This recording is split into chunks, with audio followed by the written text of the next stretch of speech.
তুঝে দেখা তো ये জানা সনম।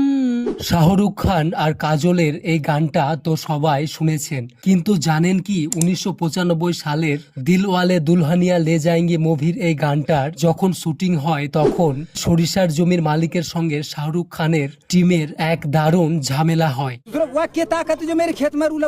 কেননা যখন তার সরিষার জমিতে এই গানটার শুটিং করা হয় তখন তার জমিতে অনেক সরিষার গাছ নষ্ট হচ্ছিল। তখন সেই সরিষার জমির মালিক তাদেরকে শুটিং করতে বাধা দেয়। অনেক বোঝানোর পরেও সেই জমির মালিক কোনো মতেই মানছিলেন না। তিনি বলেন যে আমার জমিতে আমি শুটিং করতে দেব না, ফসলের অনেক ক্ষতি হচ্ছে।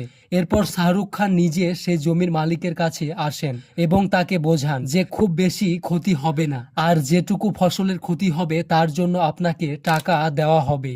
শেষ পর্যন্ত জমির মালিক শাহরুখ খানের কথায় রাজি হয়। তারপর এই গানটার শুটিং করা হয়। তুঝে দেখা তো ये জানা সনম।